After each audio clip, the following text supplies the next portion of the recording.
यीशु, जय यीशु। तो ईश्वर के राज्य में जो कुछ भी हमें हासिल करना है, ईश्वर ने तो हमें दे दिया है सब कुछ, लेकिन जो भी हमें दिया है उसे हासिल हम कैसे करते हैं? विश्वास के द्वारा। हालेलुया। इसीलिए जब भी हम देखते हैं बाइबल में, यीशु ने कभी भी नहीं कहा किसी को चंगाई मिली तो ऐसे नहीं कहा कि मैंने तुम्हें चंगा किया है। उन्होंने क्या कहा? तुम्हारे विश्वास ने तुम्हें चंगा किया है। तो जिस प्रकार इस पृथ्वी पर आपको यदि कुछ खरीदना है या व्यवहार करना है तो आपको किसकी जरूरत होती है? पैसे की। तो यहाँ का पैसा क्या है? रुपया है। सही बात है, हमारा करेंसी। वैसे ही स्वर्ग का करेंसी क्या है? विश्वास है, प्रेम है। हालेलुया। तो अगर स्वर्ग का करेंसी ये है, इसका मतलब है हमारे रोजमर्रा के जीवन में यदि हमको इस पृथ्वी पर चलना है तो सिर्फ इस प्राकृतिक धन की हमको जरूरत नहीं है, परंतु इस स्वर्गीय धन की भी जरूरत है, जिसका नाम है विश्वास। हालेलुया, हालेलुया, जय यीशु। तो क्या ये विश्वास हमको प्रभु देने वाले हैं? है हमारे पास, सबके पास है। हालेलुया। तो हमको जानना जरूरी है कि ये विश्वास कैसे आता है। सही बात है कि नहीं? हाँ या नहीं? तो विश्वास कैसे आता है? जिन्होंने पहले सुना है वो ने उत्तर देंगे, जो नए आए हैं वो उत्तर देंगे। तो विश्वास आता कैसे है?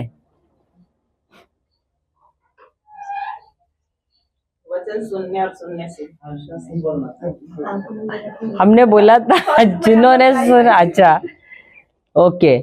तो ये कहाँ कहा गया है? हम जाते हैं रोमियो की किताब, अध्याय 10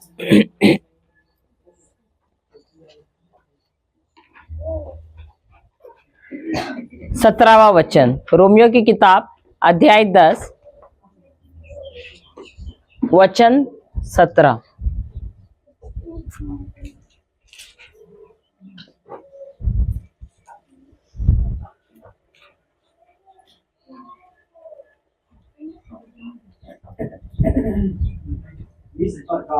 इस प्रकार हम देखते हैं कि सुनने से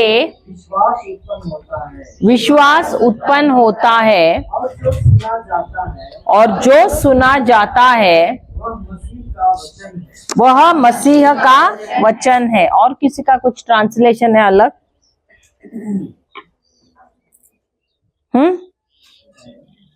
देखिए, आपका है ट्रांसलेशन अलग? सबको एक ही जैसा है? देखिए, बताइए है तो।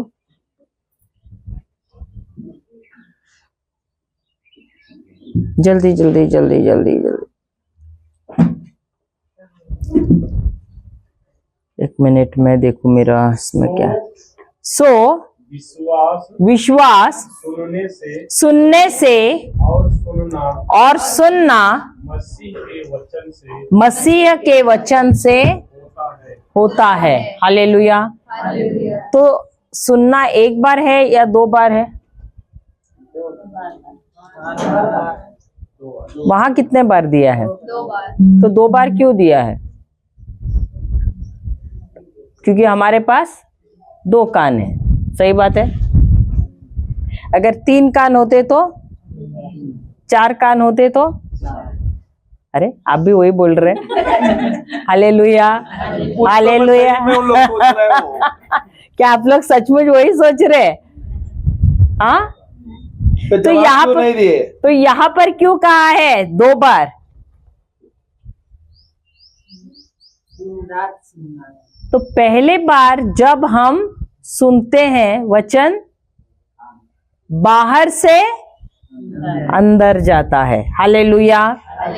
हमने पहले सुना नहीं है तो क्या होता है? वचन बाहर से अंदर जाता है, और फिर दूसरी बार क्या होता है? अंदर से बाहर आता है। इसीलिए 2 बार दिया है।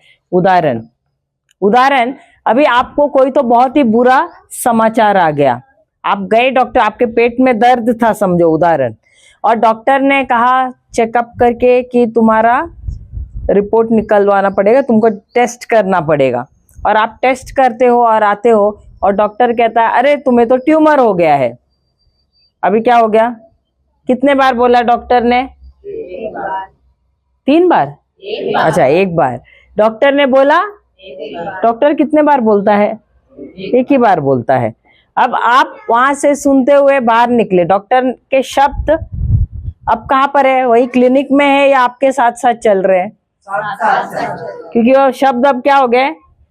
अंदर चले गए। अब जब आप घर जा रहे हो, आंखों से क्या आ रहा है? आंसू आ रहा है, आप मुंह लटका रहे हैं, आप रो रहे हैं, आप चिंतित हैं। क्यों? जो डॉक्टर के शब्द है अब क्या कर रहे हैं? आपके साथ बार बार बार बार बात कर रहे हैं। या डॉक्टर आपके साथ साथ चल के आता है घर तक, बार बार बोलता है आपको ट्यूमर है, आपको ट्यूमर है, आपको ट्यूमर है। डॉक्टर आता है क्या पीछे पीछे दौड़ के? नहीं ना, यकीन है ना? क्या उसके शब्द आते हैं? शब्द आते हैं। हालेलुया। वैसे ही जब वो शब्द सुनते हैं, क्या विश्वास आता है या डर आता है, चिंता आता है? डर और चिंता आता है। तो ये कौन से शब्द आपने सुने? डॉक्टर के, संसार के शब्द सुने। वैसा ही ये वचन कहता है विश्वास कैसे आता है? सुनने से। तो जैसे डॉक्टर का शब्द सुना, वैसे ही जब आप ईश्वर के शब्द सुनते हैं, ये शब्द बाहर से अंदर जाते हैं। और जब आपके जीवन में कोई समस्या आती है, तो जो शब्द अंदर गया है वही शब्द अब क्या करता है? आपके साथ बात करता है। तो अब ये शब्द जो अंदर से बात कर रहा है, ईश्वर का शब्द, ये आपके अंदर डर नहीं ला रहा है, अब ये आपके अंदर क्या ला रहा है? विश्वास लाता है। हालेलुया। और इसीलिए ये 2 बार कहा गया है वहां पर। सुनना कैसे है? मसीह के वचन से है। हालेलुया। तो मसीह का वचन क्या लाता है? विश्वास लाता है। लेकिन संसार का शब्द क्या लाता है? डर, चिंता। हालेलुया। तो जब भी हम वचन सुनते हैं, क्या उस वचन को हम अंदर ले रहे हैं? यहाँ सब बैठे हैं, लेकिन क्या सब सुन रहे हैं? सुन रहे हैं? या कोई बोल रहा है अरे 4 कब बजेंगे? 4, 4:30 बजने वाले, तभी खत्म होगा। कब बजेगा? मुझे क्लास को जाना है या मुझे कहीं और जाना है, घर पे जाके खाना पकाना है। इनको तो क्या है? तैयार मिल रहा है। हालेलुया। हालेलुया। हो रहा है ऐसे? या कुछ और याद आ रहा है? अरे कल तो एग्जाम है, कल तो क्लास में टेस्ट है। हाँ, कुछ है ऐसा? वो तो सिस्टर बोलती रही मुझे वापस रांची जाना है। अच्छा, हालेलुया। हाँ, तो विश्वास का शब्द जब सुनते हैं तब पूरा ध्यान कहाँ है? उस वचन पर है। और जब वो वचन अंदर जाता है, और आप ये वचन जैसे किसान बीज बोता है, वैसे ही ये वचन क्या हो गया? अब आपके इस हृदय के भूमि में बोया गया है, ये विश्वास का वचन। और जब आपके जीवन में समस्या आती है, तब ये वचन ने अब क्या करना है? आपके साथ बात करना है अंदर से। समझ में आया? अभी उदाहरण के तौर पे, जैसे कि डॉक्टर का रिपोर्ट आया, उससे पहले आप गए रिट्रीट के लिए। रिट्रीट में आपने सुना 1 पेतरस 2:24 निकालना। 1 पेतरस, अच्छा नहीं, ऐसे करो, भजन संहिता 22 ले लो। कुछ लोगों को हड्डियों में भी दर्द था ना, मुझे अभी पवित्र आत्मा ने याद दिलाया। भजन संहिता 22 का, शायद आपके इसमें 15 होगा। क्योंकि इंग्लिश इसमें 14 है। तो कल तो भाई बोल रहे थे एक ये पीछे ही आपका नीचे ही है, तो 15 वाला ले लो। 15 में क्या दिया है देखो। उदाहरण आपने, आप समझो ये वचन सुना, मैं, हाँ बराबर, मैं पानी की तरह बह गया, मेरी सब हड्डियां जोड़ से उखड़ गई हैं। मेरा हृदय मोम की तरह मेरे सीने में पिघल रहा है। हालेलुया। तो अब यहाँ पर क्या कहा है, मेरा शरीर पानी की तरह, इसका मतलब आप जब यीशु को क्रूस पे देखा है कि नहीं, यहाँ नहीं, चर्च में तो देखा होगा, सही बात है, या घर पे होगा, अरे हाँ यहाँ ही है, हाँ यही सामने है। तो जब देख रहे हैं कैसे दिख रहे हैं, तंदुरुस्त दिख रहे हैं, सारा शरीर तो ठीक दिख रहा है ना, स्वस्थ शरीर दिख रहा है ना, रोगी शरीर दिख रहा है क्या? नहीं। जब देख रहे हैं उनके सारे हड्डियां सही दिख रहे हैं कि नहीं, या टेढ़े मेढ़े दिख रहे हैं? अरे मुझे क्या दिख रहा है, उधर देखो, दिख रहे हैं ना सही, हाथ पैर सही दिख रहे हैं ना। लेकिन ये वचन क्या कह रहा है, यीशु की सारी हड्डियां कैसे हो गई थी? जोड़ों से उखड़ गई थी, अलग नहीं, उखड़ गई थी। उखड़ना का मतलब पता है, आप जैसे घास को उखाड़ते हैं ऐसे, आप धीरे से उखाड़ते हैं, अरे दर्द होगा, ऐसे उखाड़ते हो क्या, या जोर से उखाड़ते हो? अगर आपने सब्जी लगाई उसके बीच में घास आ गया तो आप बोलोगे प्यार से निकालोगे उसको, गुस्से से निकालते, अरे मैंने इतना अच्छा सब्जी बीज लगाया उसमें बीच में घास क्यों आया? सही बात है, तो गुस्से से उखाड़ते हो कि नहीं? वैसे ही यीशु की हड्डियां उखड़ गई थी। क्रूस पे जब उनको लटकाया गया था, उनकी सारी हड्डियां, इतना प्रेशर था उनके ऊपर, इस तरह से उनको लटकाया गया था कि उनकी सारी हड्डियां जो है ना जोर से उखड़ गई थी।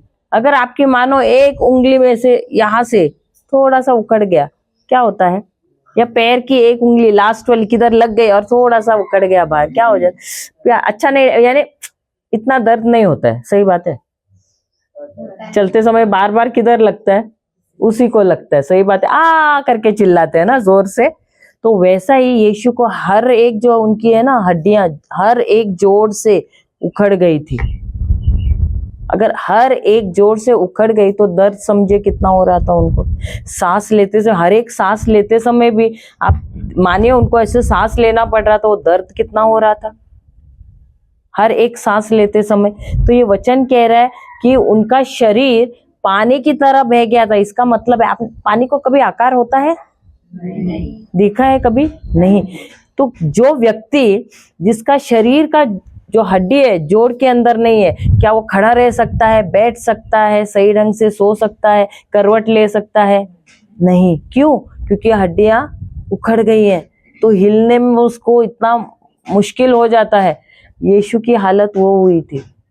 देखने से लग रहा है, हम सोचते कुछ नहीं हुआ है, सिर्फ वो इधर घाव हुआ है, इधर हुआ है, इधर हुआ है बस, और इधर थोड़ा लगा था कि वो भी उन्होंने भाला लगाया था, बस उतना ही हम सोच रहे। और यहाँ पर लेकिन उनकी हर एक हड्डी जोड़ से उखड़ गई थी, और इसकी वजह से वो सही तरह से खड़ा नहीं रह पा रहे थे। अब ये क्यों हुआ था? इसलिए कि अगर हम में से किसी को भी हड्डी का दर्द है, अगर हम में से किसी को आर्थराइटिस, क्या बोलते हैं आप लोग आर्थराइटिस को?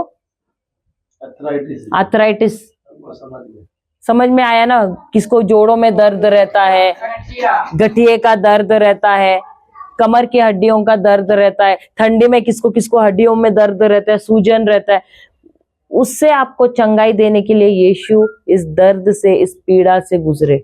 Hallelujah, hallelujah.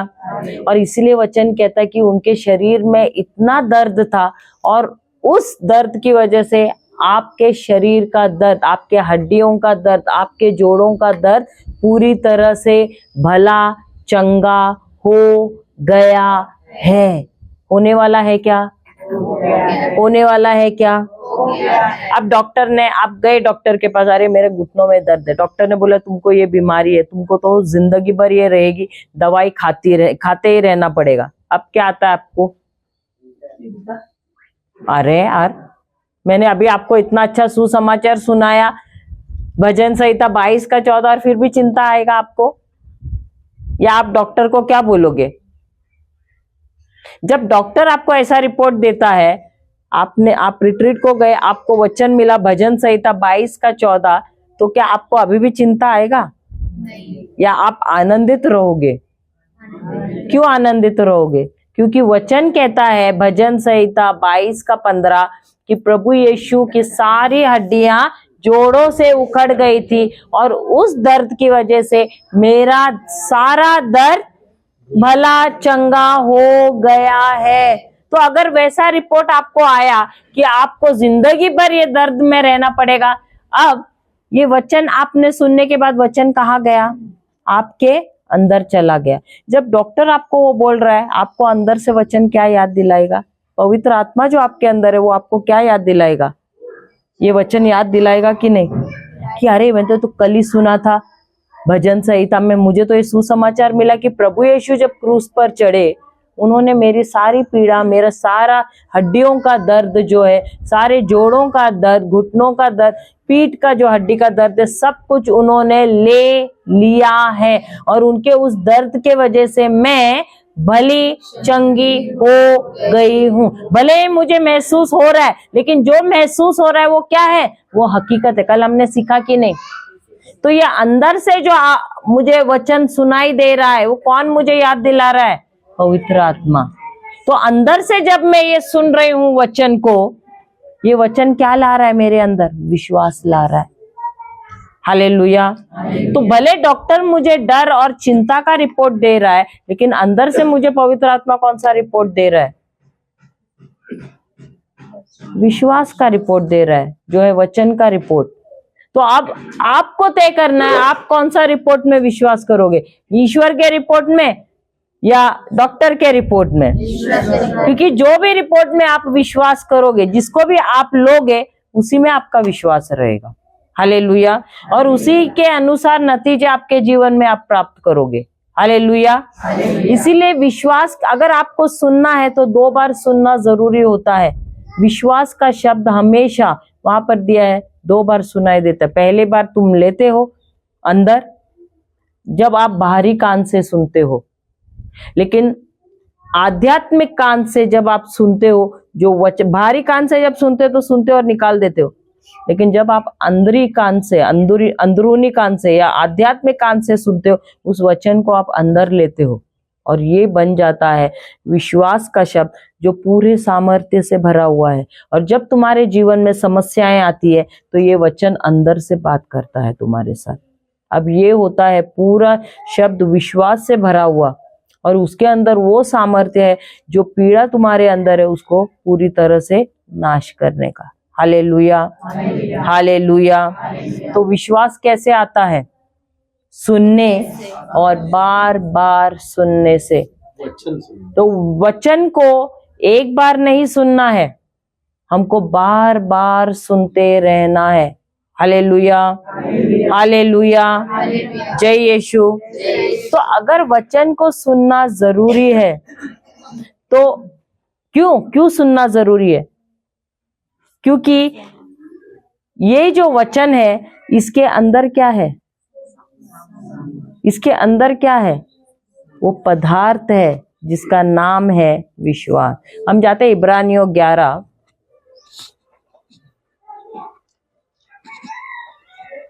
1।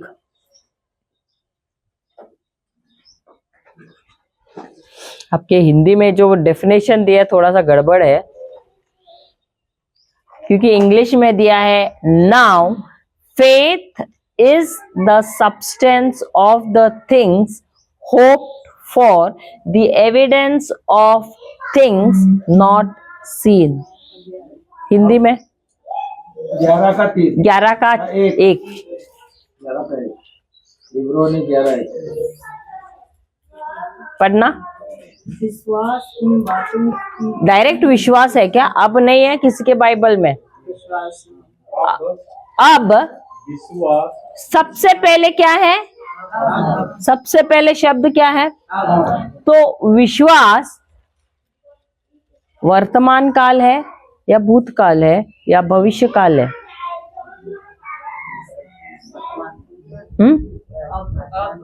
अब यानी वर्तमान काल में। तो जो भी वर्तमान काल में है या भूतकाल में है, वो क्या है? वो विश्वास है। जो भी भविष्य काल में होता है वो विश्वास नहीं होता है, वो होता है आशा। तो लिखना विश्वास, अरे हाँ, उससे पहले वो भी लिखना रोमियो की किताब अध्याय 10 वचन 17 कहता है कि विश्वास सुनने से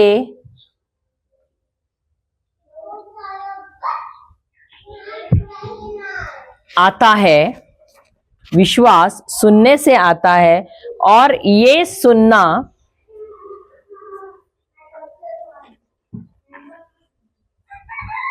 मसीह के, और ये सुनना मसीह के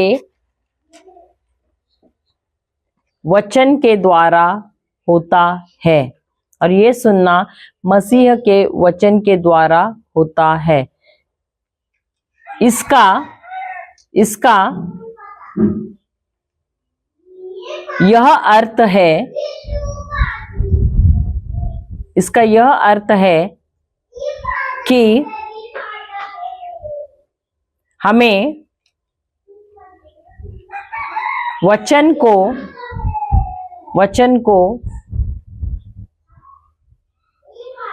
पहले सुनना है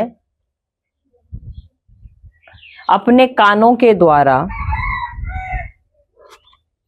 और वो है भीतरी कान, या अपने भीतरी कान से वचन को सुनना, अपने भीतरी कान से जो है आध्यात्मिक,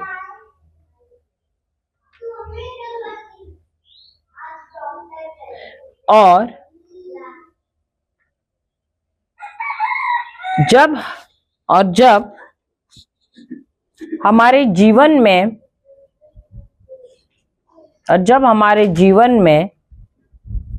कोई समस्या आती है,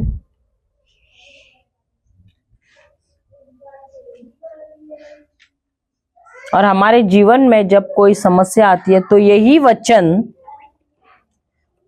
जो हमारे कानों से हृदय में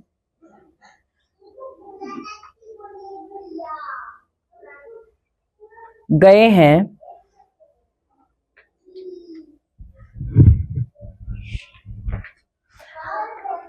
भीतर से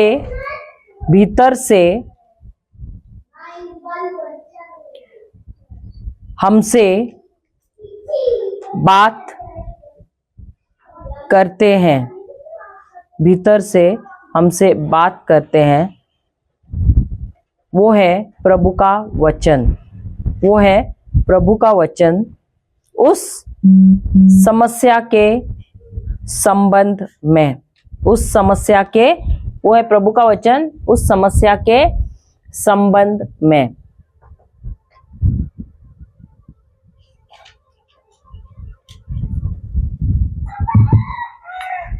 हालेलुया। आगे लिखना, इब्रानियों 11 उस समस्या के संबंध में। इब्रानियों 11 का 1 कहता है, अब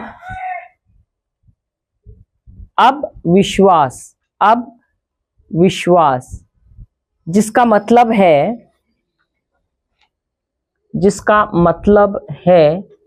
कि विश्वास हमेशा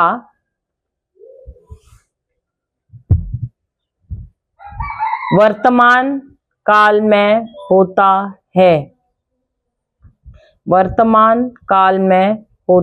है,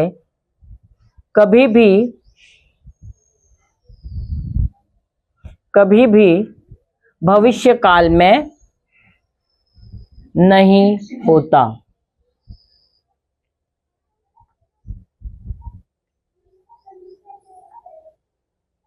तो आपकी प्रार्थना अब तक क्या थी? प्रभु आप मुझे चंगा कीजिए, सही बात है। तो क्या यह सही प्रार्थना है? प्रभु मुझे एक अच्छी सी नौकरी दीजिए, प्रभु मुझे अच्छे नंबर दीजिए। सही बात है। आप अब तक नहीं कर रहे थे ऐसी प्रार्थना, तो आप कौन से काल में प्रार्थना कर रहे थे? वर्तमान में या भविष्य में? तो आपकी प्रार्थना सही थी? हाँ, तो समझ में आया। तो क्या आपकी विश्वास की प्रार्थना थी या आशा की प्रार्थना थी? तो जब हम आशा में प्रार्थना करते हैं तो क्या उसका उत्तर हमें मिलता है? मिलेगा 20 साल के बाद, मरने के बाद मिलेगा। हालेलुया, हालेलुया, आशा कर रहे हैं ना। जय यीशु। तो इसीलिए ये वचन क्या कहता है, जब विश्वास की बात है तो अब विश्वास अब होता है, भविष्य काल नहीं होता है। विश्वास हमेशा वर्तमान काल में होता है। हालेलुया। क्यों? क्योंकि जो कुछ भी ईश्वर ने किया है हमारे लिए अपने पुत्र यीशु के द्वारा, वो सब उन्होंने हमें पूरा तैयार करके दे दिया है। और उसको उन्होंने क्या किया है, आध्यात्मिक जीवन में या आध्यात्मिक खाते में उन्होंने उसको जमा कर दिया है। हालेलुया। तो अब उसे हासिल करना किसको है? किसको है? अच्छा, मैं एक सवाल पूछना चाहती हूँ, कितने लोग यहाँ विश्वास करते हैं? कोई जिसको मालूम है आप उत्तर नहीं देंगे और हाथ ऊपर करेंगे जो विश्वास करते हैं कि ईश्वर आपको विजय देने वाले हैं। कितने विश्वास करते कि ईश्वर आपको विजय देने वाले हैं? आप लोग? विजय दिया है। कहाँ है फिर आपके जीवन में बीमारी क्यों है? तो पूछ उसको, कोई ना उसको पूछ। सबूत दो। आप बोल रहे हैं ना दिया है, मैं अभी भी हाथ ऊपर करके हूं। आप लोग बिटिया लोग तो मुझे सबूत देना।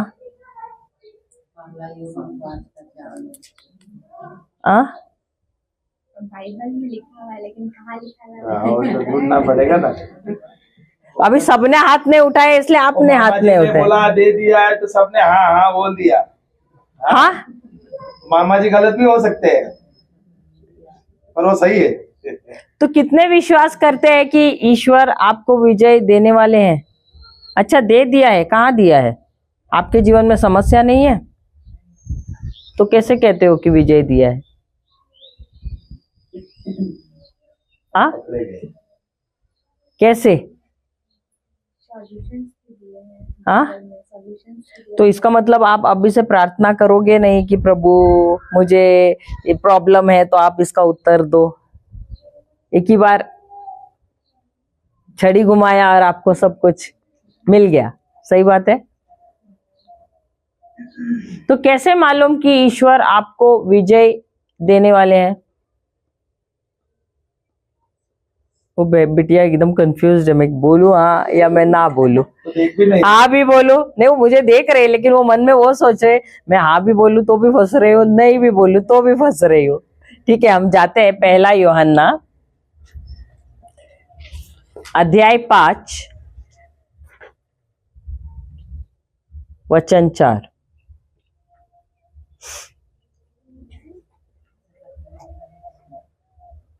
पहला यूहन्ना अध्याय 5 का 4 पढ़िए। क्योंकि ईश्वर की हर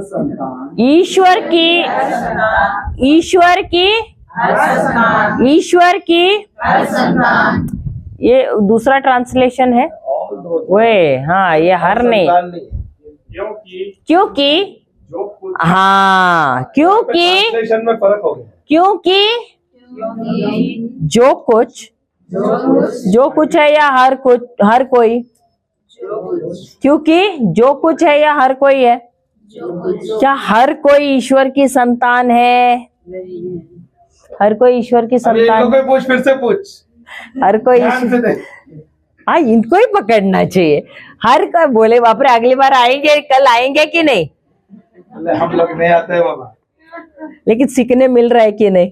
भले हम आपको टारगेट कर रहे हैं लेकिन सब आ रहे हैं ना उसमें। सबको लगता है। सही बात है कि नहीं? हालेलुया। क्या हर कोई ईश्वर की संतान है? भैया नहीं है मामा जी मामा जी ने गलत बोल दिया। हर कोई है ईश्वर की संतान? हाँ, कहाँ दिया है? पहला सॉरी यूहन्ना पहला 12 में दिया है ना, देखिए यूहन्ना, वहाँ यहाँ छोड़ना मत, वापस आएंगे हम लोग यहाँ पे। संत यूहन्ना का सुसमाचार 1:12 क्या दिया है?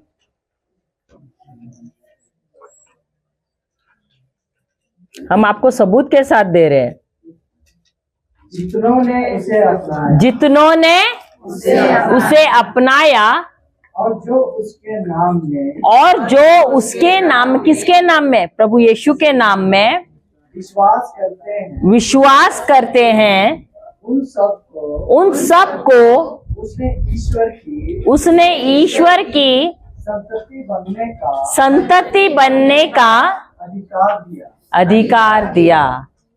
तो किसको अधिकार दिया है बच्चे बनने का, संतान बनने का? जिसने उसे अपनाया, जिसने उसके नाम में विश्वास किया, उसके काम में विश्वास किया। किसके? प्रभु यीशु के। आज भी बहुत सारे लोग हैं जो प्रभु यीशु में विश्वास नहीं करते, उसके नाम में विश्वास नहीं करते, उसके कार्यों में विश्वास नहीं करते। तो हर कोई ईश्वर का संतान नहीं है। ये बाइबल में क्लियरली बताया है, साफ सूत्रे ढंग से बताया है, हर कोई ईश्वर की संतान नहीं है। तो हर कोई ईश्वर की होता तो फिर यहाँ युद्ध ही क्यों होता था? सब ऐसे ही स्वर्ग चले जाते थे ना, तो नर्क क्यों है? हर कोई नहीं अपना रहा है यीशु को, इसीलिए नर्क भी है। तो जितनों ने यीशु को अपनाया है, उसके नाम में विश्वास किया, उसके कार्यों में विश्वास किया, उन्हीं को ईश्वर ने क्या बनाया है? अपनी संतान बनाया है। हालेलुया। और यही ये कह रहा है, पहला यूहन्ना 5:4 क्या कहता है? जितनों ने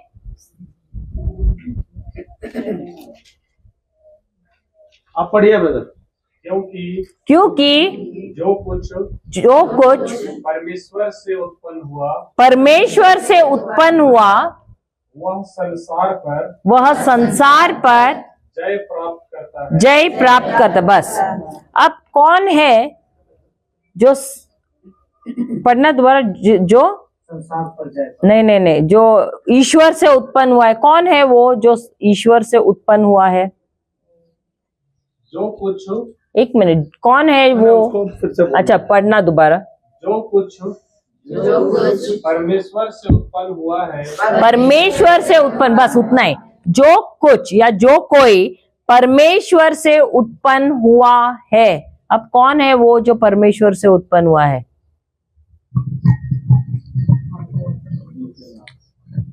मैं हर घड़ी मुझे सबूत चाहिए। आप हम लोग बोलो, तुम लोग बोलो, सब लोग बोलो, मैं नहीं विश्वास करने। और मैं तुमको सबूत दिखा रहे हो, तुम भी मुझे सबूत दिखाओ।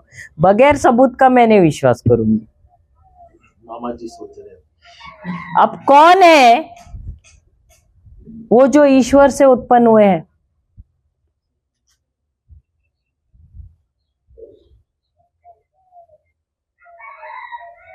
सबूत लेना अच्छा लगता है कि नहीं? क्या ऐसे ही सिखाना अच्छा है? सबूत के साथ अच्छा है कि नहीं? क्योंकि अगर आप भी आगे जाके किसी को बताओ, बोलेगे ये देखो सबूत है, बताओगे कि नहीं?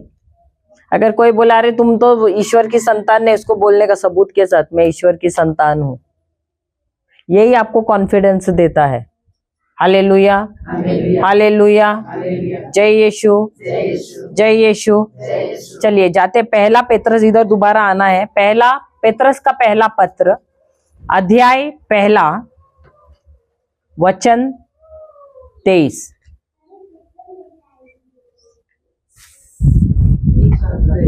पहला पेत्रस अध्याय 1 वचन 23।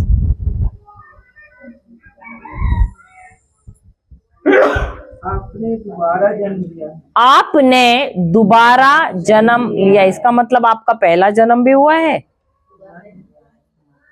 आप लोगों का पहला जन्म हुआ है? हुआ है? मम्मी से पूछना, मम्मी मेरा पहला जन्म हुआ था? क्या ये मेरा दूसरा जन्म है? आ? तो पहला जन्म हुआ है? कहाँ हुआ है? हाँ, पहला जन्म कहाँ से हुआ है? तो यहाँ पर इसलिए कहा है, इसलिए तुम्हारा दोबारा जन्म हुआ है। पहला जन्म कहाँ से हुआ है? माँ के गर्भ से हुआ है। जब पिता ने अपना बीज दिया, माँ ने अपना अंडा दिया, तो दोनों मिला और दोनों ने खुशी खुशी दिया, और तब क्या हुआ? तुम्हारा जन्म हुआ। Hallelujah, hallelujah. आगे पढ़ना। आप लोगों का यह जन्म, आप लोगों, दोबारा शुरुआत से पढ़ना। आपने दोबारा जन्म, आपने दोबारा जन्म लिया है। आप लोगों का आप लोगों का यह यह जन्म जन्म नश्वर जीवन तत्व से नहीं, नश्वर जीवन तत्व से नहीं, बल्कि ईश्वर के जीवन एवं शाश्वत वचन से हुआ है। शाश्वत वचन से हुआ है। इसका ये मतलब है कि दो प्रकार के बीज है, एक तो विनाशकारी बीज है और एक अविनाशी बीज है। तो पहला जन्म हमारा हुआ आदम के बीज के द्वारा, और आदम ने जब आज्ञा का पालन नहीं किया, अवज्ञा किया, तो क्या हुआ? जो बीज था वो क्या हो गया? भ्रष्ट हो गया। और उसके बाद जो भी संतान उत्पन्न हुई वो क्या हो गई? भ्रष्ट में आ गई, पाप में आ गई, मृत्यु में आ गई। Hallelujah, hallelujah. समझ में आया कैसे आए पाप में, मृत्यु में? क्योंकि जब ईश्वर ने उनसे कहा फल, जो पेड़ है जो बुराई और भलाई का ज्ञान देता है, सिर्फ उस पेड़ का फल मत खाना, बाकी जितने भी पेड़ है, जीवन का पेड़ है उसका भी फल खाना, लेकिन ये एक पेड़ है, ये मेरा है, इसको तुम, इसका फल बिल्कुल मत खाना। लेकिन क्या उन्होंने आज्ञा का पालन किया? खाया ना, तो पाप आया ना। किसके वजह से आया? शैतान या एवा की वजह से आया? फल किसने पहले खाया? एवा की वजह से आया कि नहीं? सब स्त्रियों के वजह से हमको पाप आया। यहाँ पर सब है। ये वो एक आदम आदम करे, बाकी सब एवा बोल रहे। तो फिर पहले तो एवा ने खाया ना। देखो, इनको मालूम रहेगा। वो तो आदम पे ब्लेम डाल रहे पूरा। किसने पहले खाया था? किसने खाया था? एवा ने खाया ना। तो वो आया पाप किसके द्वारा? आदम को आज्ञा दी। अरे यार, फल किसने खाया? तो पाप किसके द्वारा आया? कैसे आया? क्योंकि जब वो मतलब जब वो बनाया था, जब वो उसको आज्ञा मिला था, तब एवा ने। हाँ, तो जब उनको आज्ञा दिया गया था तभी एवा नहीं थी, तो सिर्फ आदम था, और इसीलिए जिम्मेदारी किसकी थी? आदम की थी। तो भले एवा ने खाया तो उसकी वजह से पाप नहीं हुआ। आदम ने भी फल लिया और उसने खा लिया। क्यों खाया?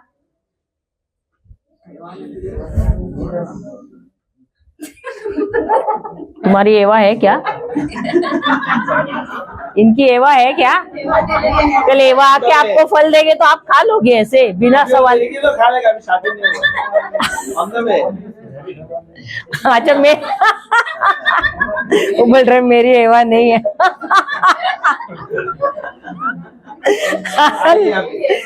Hallelujah, hallelujah. मम्मी भी शर्मा रही है। हालेलुया। बुरा नहीं लगा ना? हालेलुया। अच्छा, हाँ, एवा उनके अंदर ही है, बाहर नहीं आई है अभी तक। Hallelujah, hallelujah. तो आदम ने क्यों खाया? क्योंकि वो एवा को गवाना नहीं चाहता था, इसके लिए उसने भी फल खा लिया। अब उसके वजह से क्या हो गया? पाप और मृत्यु आ गया इस संसार में। उसके बाद जो भी संतान इस संसार में आई, सब क्या हो गई? पापी हो गई, और सबके जीवन में क्या आया? मृत्यु आया। तो ये जो आए इस संसार में, जो भी संतान, वो कौन से बीज के द्वारा आए? विनाशकारी बीज के द्वारा। लेकिन जब प्रभु यीशु को जन्म लेना था,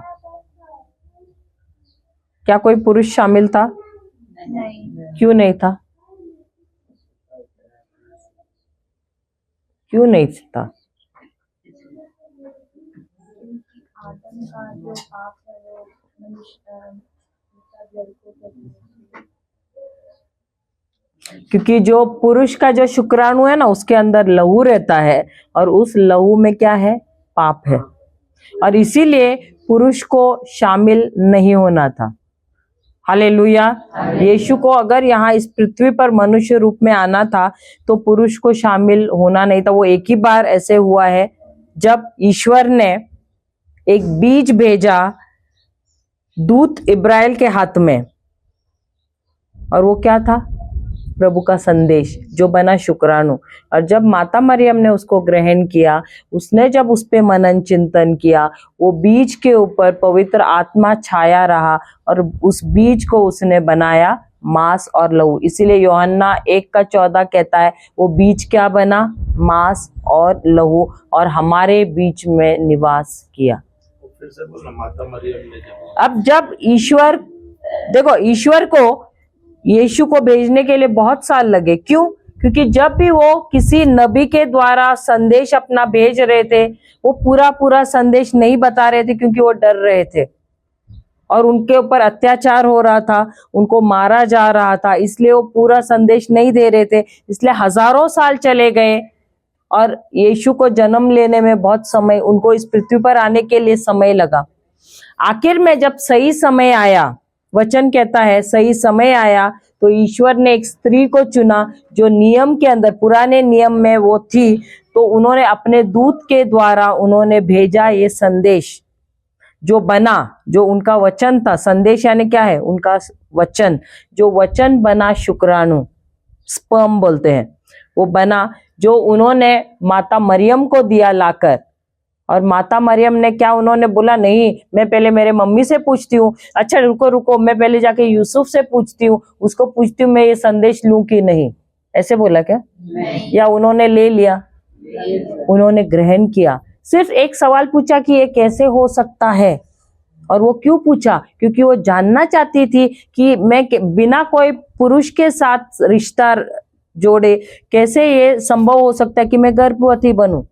और इसीलिए वो दूत उसको देता है जानकारी कि जब ये वचन को तुम लोगी और उस पर मनन चिंतन करोगी, पवित्र आत्मा तुम पर छाएगा और क्या होगा? वो वचन क्या हो जाएगा?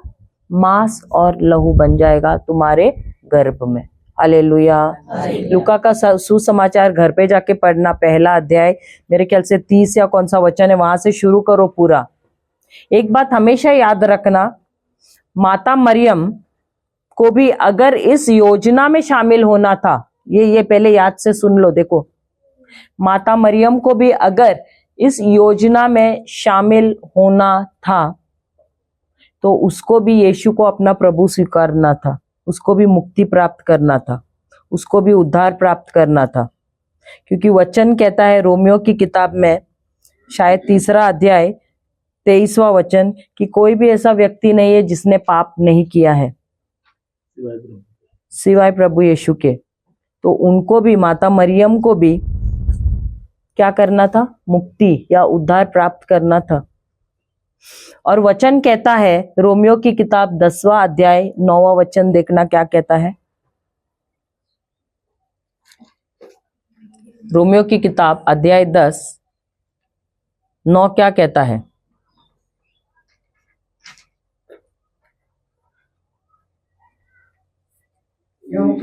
क्योंकि यदि आप लोग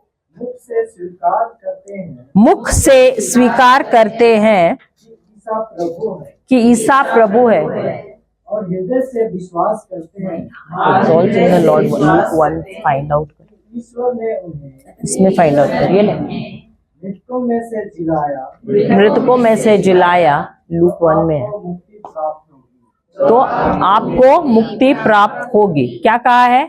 जब तुम अपने मुख से क्या करोगे? क्या स्वीकार करोगे? पढ़ो ना वहां। अरे आप लोग ऐसे ही पढ़ रहे हो।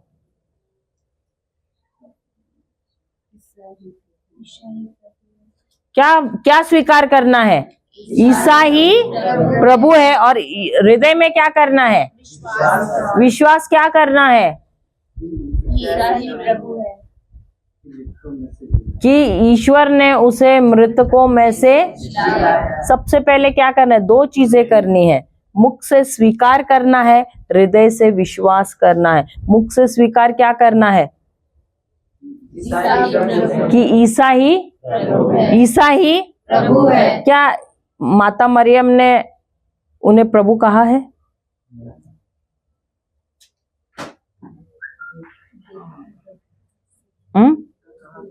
मेरा हृदय प्रभु में प्रभु को धन्य कहता है। क्या कहा? प्रभु कहा कि नहीं? कहा कि नहीं? और जब उन्होंने उसे प्रभु कहा, लूका का सुसमाचार मेरे ख्याल से पहला अध्याय देखिए, उसी में दिया है। मेरा हृदय उनको धन्य कहता है, प्रभु को धन्य कहता है, दिया है। मेरे को वचन बराबर ध्यान नहीं है, शायद 40वां है या कोई तो 45 या 40 या कोई तो वचन है वो। देखिए, my soul exalts magnifies the Lord.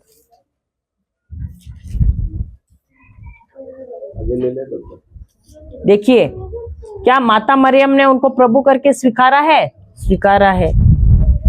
मिला वो वचन? लूका 1 शायद 40-45 कुछ तो है, वैसे मुझे बराबर ध्यान में नहीं है। 47 में है। मेरा मन अपने मुक्तिदाता, मेरा हृदय है, मेरा हृदय अपने, मेरी आत्मा अपने, मेरी आत्मा अपने मुक्तिदाता को। कोई तो बराबर पढ़िए।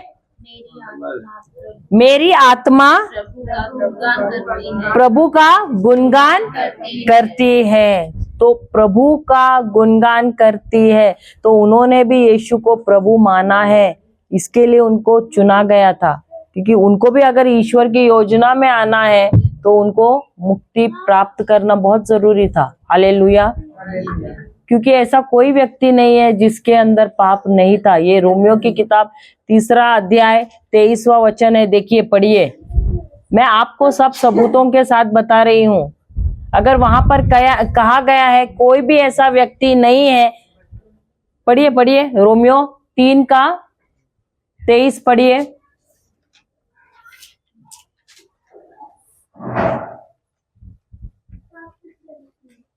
रोमियो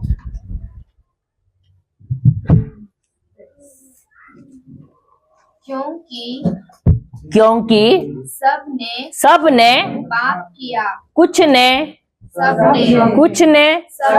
सिर्फ एक को छोड़ के सब ने पाप किया है। किसने? सब ने पाप किया और सब ईश्वर की महिमा से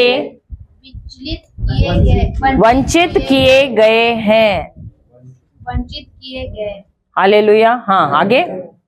ईश्वर की कृपा से सबको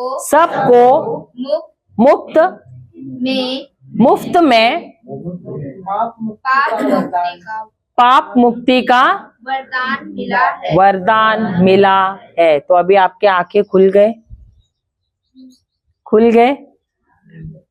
हम सोचते हैं, मैं एक्चुअली विवाद नहीं लाना चाहती, लेकिन वचन जैसा कहता है, आपको किसी के साथ जाके बहस नहीं करना है।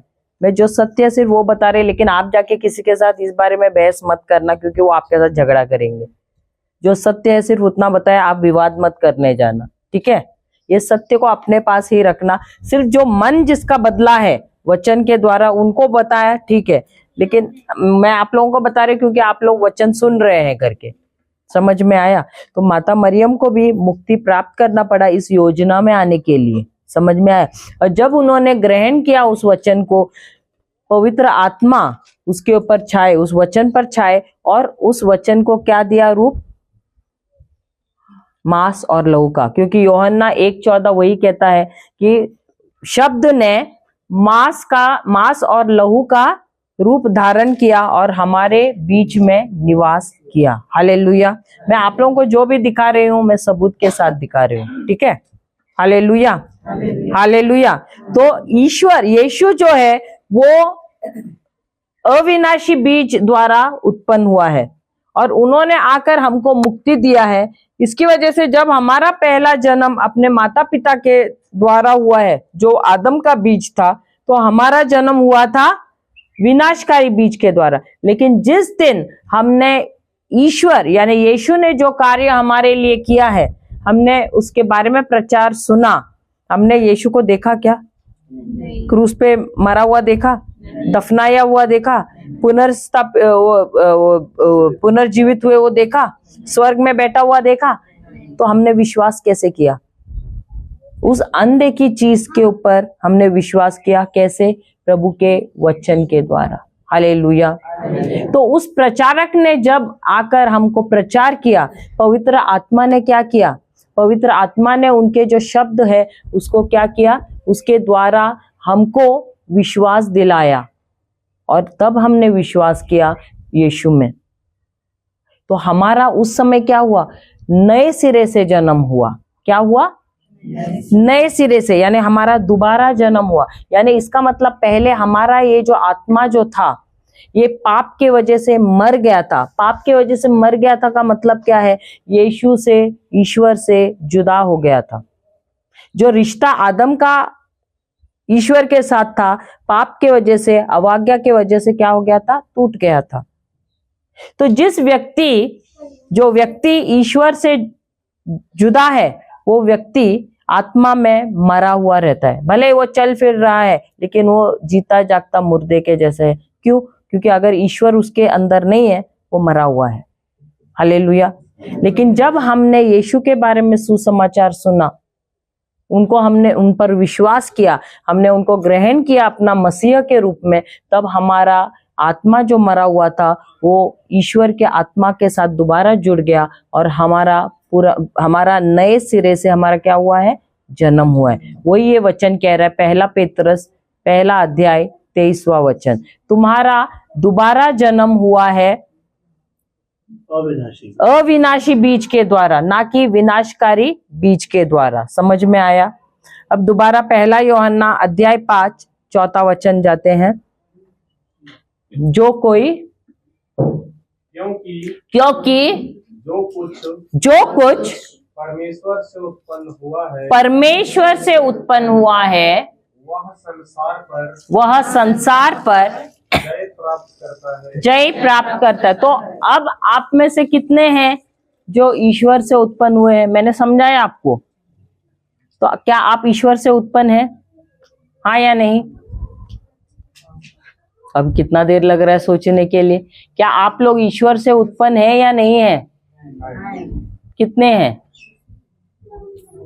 सिर्फ कुछ लोग हैं। आप लोग नहीं है ईश्वर से उत्पन्न। हाँ, आप लोगों ने यीशु को स्वीकार नहीं किया है, तो हाथ क्यों नहीं ऊपर है? देखो, जब हम हाथ ऊपर करते हैं ना, हम स्वर्ग को गवाही दे रहे हैं। पूरा का पूरा स्वर्ग, भले आपको नजर नहीं आ रहा, पूरा का पूरा स्वर्ग, उनकी आंखें हम पर टिकी हुई हैं। और ये जब हम कबूल करते हैं, ये विश्वास से हम कबूल करते हैं। जब हम कहते हैं कि मैं ईश्वर की संतान हूं, मैं यीशु को मेरा प्रभु मानती हूं, ये हम विश्वास से कहते हैं। समझ में आया? तो कितने हैं यहाँ पर जिनका दोबारा नया जन्म हुआ है? हाथ ऊपर करना। अरे ऐसे 50-50 होता है क्या? हाँ, मुझे अच्छा लगा वो बहन ने तो दोनों हाथ ऊपर किए हैं। सही बात, उनके लिए तालियां बजाओ। Hallelujah, hallelujah. देखो, इसका ये मतलब है आप डर से भी बोल रहे हैं और विश्वास, आधा। एक म्यान में 2 तलवार रह सकते हैं क्या? फिर हाँ तो हाँ, नहीं तो नहीं। विश्वास क्या है? अनदेखी चीजों का प्रमाण है। तो क्या आपको यीशु नजर आए क्या? लेकिन कहां से आपने सुना उनके बारे में? बाइबल से। क्या उसको मरा हुआ देखा? उनको दोबारा जन्म, ये जिंदा हुआ देखा? स्वर्ग में जाते हुए देखा? नहीं। लेकिन हम कैसा विश्वास करते हैं? बाइबल में पढ़ा है, हमने प्रचार सुना है, इसके द्वारा और उसके जब हम उसमें विश्वास करते हैं, जो हम सुसमाचार सुन रहे, तब हमारे हृदय में, हम हृदय से विश्वास करते हैं, उसके वजह से हमारा पुनर्जन्म हो जाता है। हालेलुया। क्योंकि ये हमारा जो मरा हुआ जो आत्मा है वो जुड़ जाता है ईश्वर के आत्मा के साथ, और इसकी वजह से हमारा नया जन्म हो जाता है। और यही वो वचन कहता है, तुम्हारा दोबारा ब्रदर पढ़ना, सॉरी आपको मैं बार बार पढ़ने बोल रही हूँ। क्योंकि जो कुछ परमेश्वर से उत्पन्न हुआ है वह संसार पर जय प्राप्त करता है। तो क्या आप ईश्वर से उत्पन्न हुए हैं? तो हाथ ऊपर कीजिए जो जो उत्पन्न हुए हैं। हालेलुया, दूसरे को देखते करते हैं। हालेलुया, जय यीशु। तो अपने आप के लिए तालियां तो बजाइए। हालेलुया। तो ये वचन कह रहा है पहला यूहन्ना 5:4 कि जो कोई भी ईश्वर से उत्पन्न हुआ है, क्या हुआ है उसके साथ? वो जय प्राप्त करता है। हालेलुया। इसका ये मतलब है कि अगर मैंने नए सिरे से जन्म लिया है तो मुझे हर घड़ी विजय होना ही है। मेरे जीवन में असफलता होना ही नहीं चाहिए। हालेलुया। क्यों? क्यों? क्यों? क्यों? आपने कभी देखा है एक बड़ा लकड़ी का टुकड़ा पानी में डाला, कहाँ जाता है वो लकड़ी? बड़ा सा टुकड़ा लकड़ी का कहाँ जाता है? आपने नदी में डाल दिया तो कहाँ जाएगा? जमीन में जाएगा क्या? नहीं, इनको बोल रहे जाएगी बोल के। इनका घर कौन सा नदी के पास है?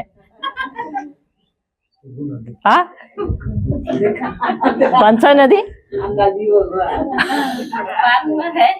हालेलुया। इनके नदी में लकड़ा डालेगा तो सब अंदर जाता है। अभी लकड़ा नदी में डालेगा, बड़ा लकड़ा नदी में डाला, कहाँ जाता है? पानी में डाला तो अभी तैरता है। हालेलुया। अरे बाबा नीचे जाएगा, ऊपर तैरेगा, क्या होगा? कोई ऊपर बोल रहा है, कोई नीचे बोल रहा है। आपके नदी में तैरेगा। अभी थोड़ी देर पहले नीचे बोले आप। अच्छा, तैरेगा, तैरेगा, बहेगा। और मैं इतना सा छोटा सा पत्थर है वो फेंकती हूँ तो वो कहाँ जाएगा? ऐसा कैसा होएगा? मैंने छोटा पत्थर बोला, बड़ा पत्थर नहीं बोला, छोटा पत्थर। छोटा नीचे कैसे जाएगा? अरे क्या लकड़े का वजन नहीं है? और लकड़े का अरे गिल्ला भी फेंकेगा तो जमीन पे जाएगा। अभी ऐसे क्यों होता है? लकड़ा बड़ा है लेकिन पानी में डाला तो तैरता है, और पत्थर छोटा है लेकिन उसको पानी में डाला तो डूब जाता है। ऐसे क्यों हो रहा है? हाँ, वो क्या है? नियम है। उसको वैसा ही बनाया है। उसी प्रकार ये भी नियम है कि जो कोई भी ईश्वर की संतान है या ईश्वर से उत्पन्न हुआ है उसको विजय होना ही है। समझ में आया? लेकिन क्या आप लोग विजय है? यहाँ से आया आंसर, यहाँ से तो आया ही नहीं, यहाँ किसी ने भी नहीं दिया। सोच रहे है क्या सही में है क्या? क्योंकि उनको अभी झटका लगा है। हालेलुया। तो क्या आप विजय है? अभी उदाहरण देती हूँ। आपने कभी कोई मछली को देखा है स्विमिंग क्लास को जाते हुए? हाँ बोल रही है। मछली देखा, खा लिया उसने। तो मछली को उसकी माँ स्विमिंग क्लास को डालती है तैरना सिखाने के लिए। एक स्पेशल क्लास। पक्षी को वो डालती है उड़ने के क्लास में, अपने आप सीखती है। क्यों? और मछली भी अपने आप तैरना सीखती है। वो उड़ती है। कैसा? मछली बाहर निकलते ही बच्चा तैरता है क्या? माँ उसको बोलती बच्चा ऐसे ऐसे ऐसे करना। आप माँ के पेट से आए थे, मम्मी से पूछना, मम्मी ने आपको बताया अंदर सांस ले बाहर सांस छोड़, अंदर सांस ले बाहर, ऐसे किया? अभी पूछ ले, अभी मौका है। आपने ऐसे किया? डॉक्टर ने उसको बताया? डॉक्टर ने क्या किया? जैसे बाहर आई तो नहीं रो रही थी तो एक पट करके यहाँ कमर में मारा कि नहीं, और फिर ये की और सांस लेने लगी कि नहीं? हाँ, क्या उसको क्लास लिया डॉक्टर ने? क्यों? क्योंकि वो प्रोग्रामिंग अंदर से किया गया है। क्यों? प्रोग्रामिंग अंदर से किया गया है। उसी प्रकार अगर आप ईश्वर से जन्मे हुए हैं तो आप विजयी हैं। क्या है? तो ये अपने आप को रोज बोलते रहना, दिल में दिमाग में दोनों में क्या रखना है? मैं विजय हूं। क्यों? क्योंकि मैं ईश्वर की संतान हूं। तो इसीलिए ईश्वर ने कहा तुम कोई भी चीज को हाथ लगाओगे तो क्या होगा? सोना हो जाएगा, सफल हो जाओगे। कोई भी चीज को हाथ लगाओगे सफल हो जाओगे। हालेलुया। लेकिन अभी तक किसी ने हमको ये बताया नहीं। हर कोई बोल रहा था तू बेकार है, तू कभी कुछ कर नहीं सकती है। सही बात है, कोई काम की नहीं है, यही बोला था ना। तू लड़की है, सही बात है।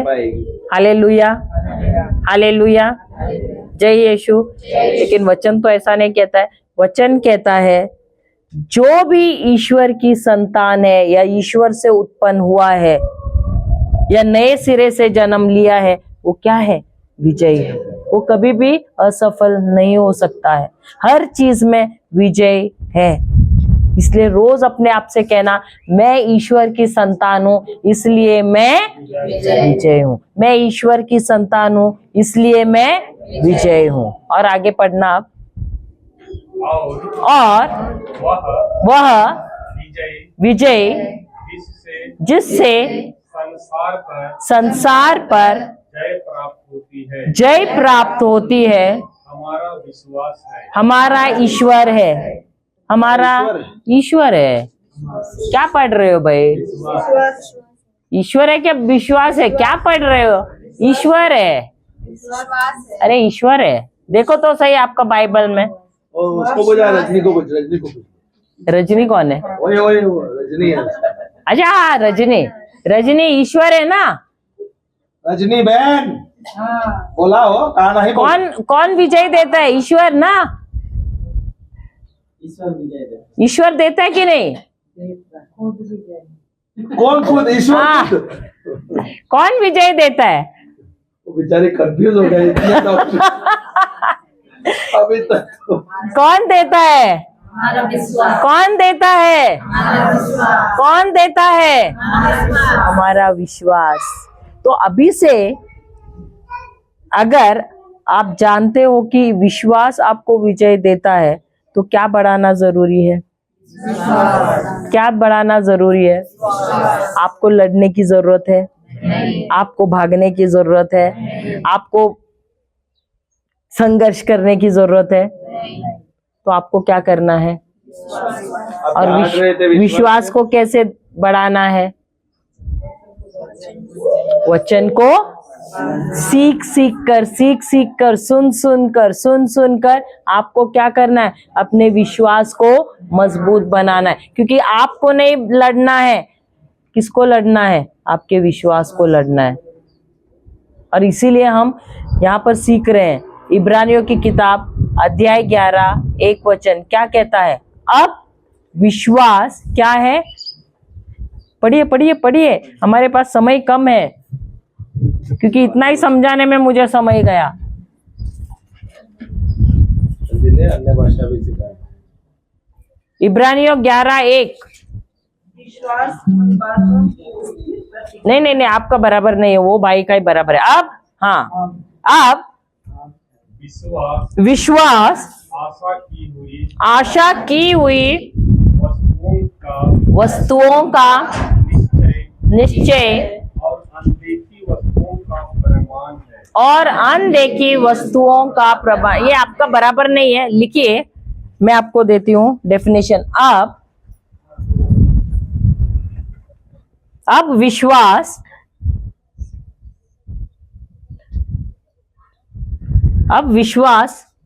पदार्थ है उन वस्तुओं का,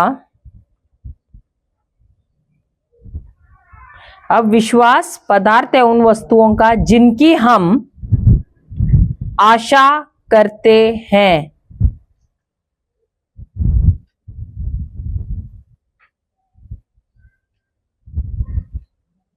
कॉमा डालना, और सबूत है या प्रमाण है उन वस्तुओं का जो अनदेखी है, जो अनदेखी है, और प्रमाण है उन वस्तुओं का जो अनदेखी है।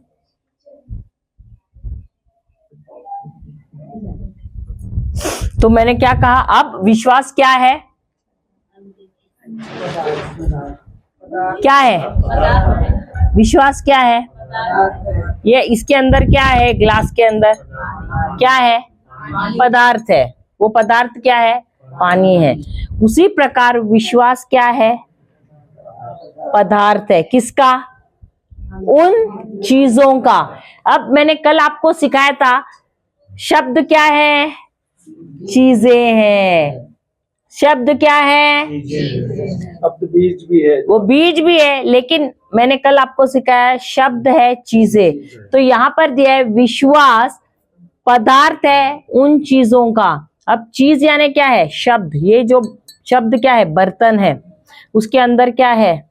पदार्थ है, और वो क्या है? पानी। उसी प्रकार ये जो ग्लास जो नजर आ रहा है वो शब्द है, जिसके अंदर पदार्थ है, वो है विश्वास। समझ में आया? समझ में आया? तो ये जो ग्लास क्या है? ये ग्लास शब्द है। शब्द बर्तन भी है, शब्द चीज भी है, लेकिन उसके अंदर जो पदार्थ है वो क्या है?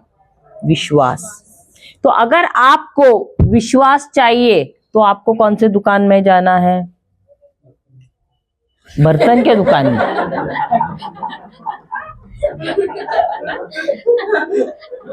कौन से दुकान में? भाई साहब बहुत सीरियस हो गए। मैंने तो खाली उदाहरण दिया, ये बर्तन का खाली उल्लेख किया कि ये शब्द है, शब्द बर्तन का, उसके साथ तुलना की है। लेकिन आपको बर्तन के दुकान में नहीं जाना है, आपको कहाँ जाना है? बाइबल में। तो बाइबल रहने दो, आप प्लीज हंसो मत, वो बेचारा एटलीस्ट उत्तर तो दे रहा है। मैं और सही भी उत्तर दे रहा हूं। हाँ, सही दे रहा है उत्तर। मैं सिर्फ वो उदाहरण, उसको उसकी तुलना की है बर्तन के साथ, शब्द की। तो शब्द क्या है? प्रभु का वचन है। उसके अंदर जो पदार्थ है, अगर आपको विश्वास चाहिए तो वो पदार्थ कहाँ मिलता है? उस शब्द के अंदर मिलता है। तो अगर आपको विश्वास चाहिए तो रोज आपको कहाँ जाना है? बाइबल में जाना है। और इसीलिए वो वचन कहता है कि अब विश्वास वो पदार्थ है, विश्वास पदार्थ है, कहाँ मिलता है? उन चीजों का जिनकी हम आशा करते हैं। तो अगर आपको विश्वास, अगर आपको कुछ चीज चाहिए, अभी समझो आपको फर्स्ट रैंक लाना है, या आपको अच्छी नौकरी चाहिए, या आपको एक घर बांधना है, ठीक है? तो घर बांधना है तो आप ऐसे ही बांधोगे घर? क्या करोगे? नक्शा बनाओगे। सही बात है, बनाते हो कि नहीं? यहाँ नक्शा बनाते हैं कि ऐसे ही घर बनाना चालू करते हैं लोग झारखंड में? इधर बनाते हैं डायरेक्ट बनाते हैं, डायरेक्ट बनाते हैं। अम्मा बोल रही है डायरेक्ट भी बनता है ना। लेकिन आप लोग ऐसा तय नहीं करते, इधर बेडरूम बनाएंगे, इधर किचन, ये वो सब कुछ भी नहीं। तो कल्पना भी नहीं बनाते हैं। तो कल्पना तो बनाते हो ना। तो आशा क्या है? आशा कल्पना ही हुई ना अपने, या नक्शा हुआ। तो अगर आपने कल्पना बनाया, वो जवाब दे रहा था, कल्पना बनाता है क्या नहीं? ड्राइंग करता है क्या नहीं? हाँ, देखा। तो अगर आपने कल्पना किया तो इसका क्या मतलब है कि आप उस घर में रह सकते हो? उस समय उस काल्पनिक घर में रह सकते हो क्या? नहीं। अगर आपने कोई कल्पना किया, कोई सपना देखा, या कोई इच्छा बनाई, तो आप उसके अंदर रह नहीं सकते हो। लेकिन उसको अगर आपको हकीकत में लाना है, काल्पनिक दुनिया से इस दुनिया में लाना है, तो आपको एक पदार्थ चाहिए जो है विश्वास। समझ में आया? समझ में आया? तो अगर समझो, उदाहरण के तौर पे मैं आपको कहती हूँ, अगर मैं ये बिटिया के पास आई, समझो उसको वो बीमार है और डॉक्टर ने उसको एकदम खतरनाक रिपोर्ट दिया है, नहीं इसका नहीं देती हूँ मैं, कोई और किसी का, समझो कोई रामू नाम का कोई लड़का है। अब मैं उनको, हम मिलने गए और उसको डॉक्टर ने एकदम खतरनाक रिपोर्ट दिया, बोला कि 2 दिन में प्रभु को प्यारा होने वाला है। सही बात है, 2 ही दिन है। 2 ही दिन है। अब मैं उसको जाके पूछूंगी, क्या तुम्हारी आशा है कि तुम जीवित रहोगे? तो क्या कहेगा? उसको आशा रहेगी? अगर डॉक्टर ने उसको कहा है 2 दिन का मेहमान है, तो आशा है? नहीं रहेगी। तो ऐसे समय में क्या उसको हम कुछ वचन दे पाएंगे? विश्वास दे पाएंगे? नहीं। अगर आशा नहीं है तो आप उस व्यक्ति को विश्वास नहीं दे सकते हो। तो सबसे पहले अगर विश्वास दिलाना है किसी को, सबसे पहले उस व्यक्ति में आशा रहना जरूरी है। जिस प्रकार घर बनाना है तो कल्पना या आशा रहना जरूरी है, जैसे नक्शा रहना जरूरी है। जब तक कल्पना या इच्छा या आशा नहीं होती, अगर उस बिटिया को नौकरी नहीं करनी है, मैं बोलूंगी चलो तुम्हारे लिए एक नौकरी है वहां पर, वो क्या बोलेगी? मुझे नौकरी नहीं करनी है। तो आशा है क्या? नहीं है। तो कितनी भी अच्छी नौकरी उसको मैं बताऊं, ऐसी नौकरी वैसी नौकरी, वो बोलेगी मुझे करनी ही नहीं है। तो मैं उसको वचन बोलूं तो कुछ फर्क पड़ेगा क्या? नहीं पड़ेगा। वैसे ही अगर आपको कोई भी चीज को हकीकत में लाना है तो सबसे पहले उसके लिए आशा रहना जरूरी है। और इसीलिए जब भी प्रभु का वचन हम लेते हैं, उस वचन के अनुसार हमको आशा बनानी है। समझ में आया? और उसके द्वारा हमको वचन को लेना है और विश्वास करना है। हालेलुया। ये जो विश्वास जो पदार्थ है, यही वो चीजों को जो आशा है वहां से उसको हकीकत में लेकर आता है। और ये विश्वास हमको मिलता कहां पर है? बाइबल में। जिस प्रकार अभी घर आपने आशा बनाया, आशा बनाने से घर बन जाएगा क्या? उसके लिए क्या लगेगा? सामान लगेगा, ईंट लगेगा, लोहा लगेगा, टाइल लगेगा, छत लगेगा, सही है ना? सब कुछ, सीमेंट, रेत, सब कुछ लगेगा। सही बात है। तो आप कहां से आप बोलोगे आजा आजा आजा आजा आजा आजा, सब आएगा क्या? आएगा क्या? प्रभु यीशु के नाम से आजा आजा बोलते रहोगे, आ जाएगा क्या? आपको जाना है दुकान में ना, तभी वो आएगा कि नहीं? आप ऑर्डर दोगे तब वो आएगा ना। वैसे ही क्या करना है आपको? जो आपने कल्पना किया है प्रभु के वचन के अनुसार, तो उसके लिए सामग्री क्या है? विश्वास है। उस विश्वास को आपको कहां से मिलेगा? बाइबल के वचन में। दुकान कहाँ है? बाइबल है। उस बाइबल में खोजना है वचन, क्योंकि उस वचन के अंदर विश्वास है। अभी भी समझ में आया कि नहीं? तो विश्वास पदार्थ है, जैसे कि ईंट वगैरह ये सब है, वैसे विश्वास पदार्थ है। और ये पदार्थ जिस प्रकार ईंट, रेत हमको दुकान में मिलता है, उसी प्रकार ये जो पदार्थ विश्वास, पानी नहीं, विश्वास जो है ये कहाँ मिलेगा? बाइबल में मिलेगा। और इसीलिए विश्वास को बढ़ाना जरूरी है, क्योंकि विश्वास अनदेखा है, वचन भी अनदेखा है, लेकिन वचन हम पढ़ सकते हैं। उसका विश्वास का जो सबूत कहां पर है? उस वचन के अंदर है, लिखित वचन है। लेकिन जैसे हम सीखते हैं वचन को, क्या होता है? उस पर विश्वास करते हैं, उतना ही क्या हो जाता है? हमारा विश्वास बढ़ना शुरू हो जाता है। हमको यकीन करना है उस वचन पर। Hallelujah, hallelujah. और ईश्वर क्या हमको अलग अलग वरदान देने वाले हैं? कैसे पता दिए हैं? सबके लिए आप बोल रहे दिए हैं, दिए तो सबूत कहाँ है? क्या ईश्वर ने हमको वरदान दिए हैं? कहाँ दिए हैं? कहाँ दिए? वही तो मैं बोला, मांगने से पहले दिए, लेकिन कहाँ दिए हैं? इफिसियों 1:3 जाइए, हमारे पास समय भी कम है। इफिसियो 1:3। दिया था कल।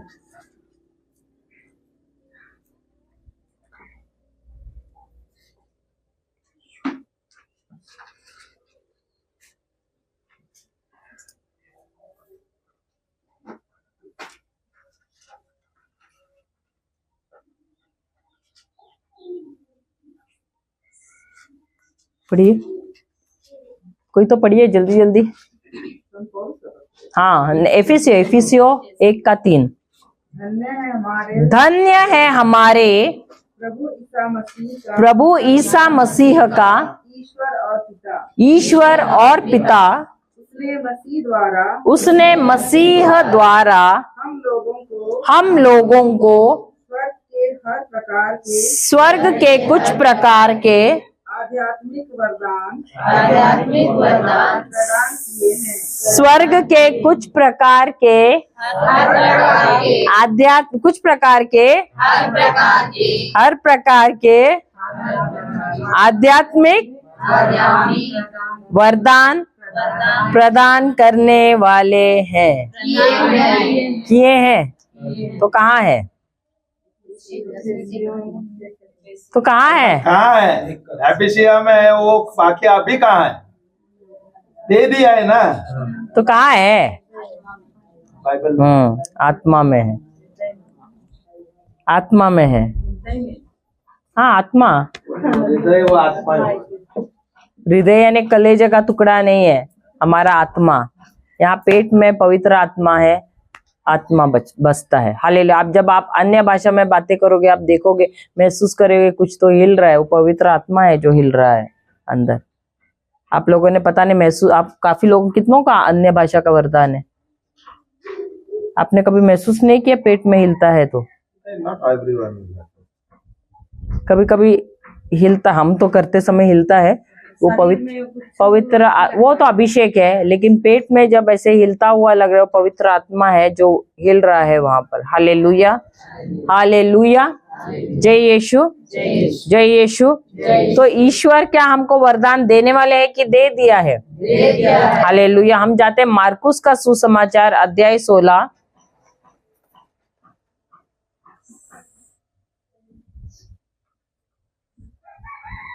वचन 16 से 16, 17, 18।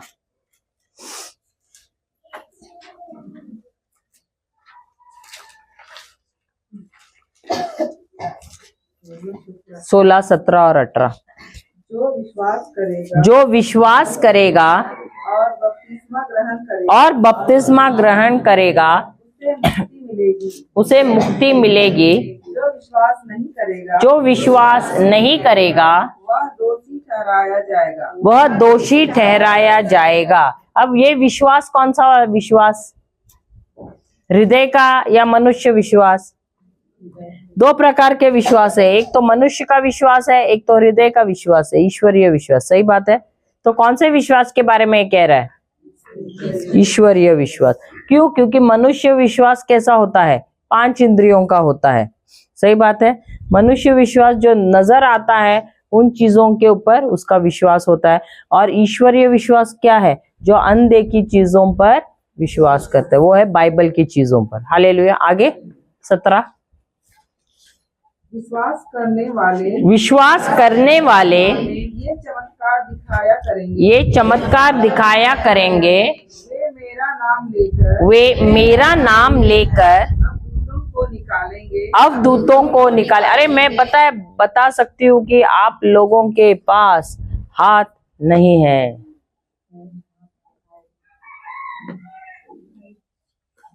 है? कहाँ पर है? कहाँ है? हाथ भी नहीं उठाते, बोलते हैं घर पे छोड़ के आए। अभी सब एक दूसरे को देख रहे हैं, इसके पास है तो ही मैं उठाऊंगी, उसने हाथ उठाया तो ही मैं उठाऊंगी। आपके पास नहीं है हाथ, तो हाथ क्यों नहीं उठाया? वो भी डर रहे, दोनों भी, तीनों भी, चारों भी डर रहे।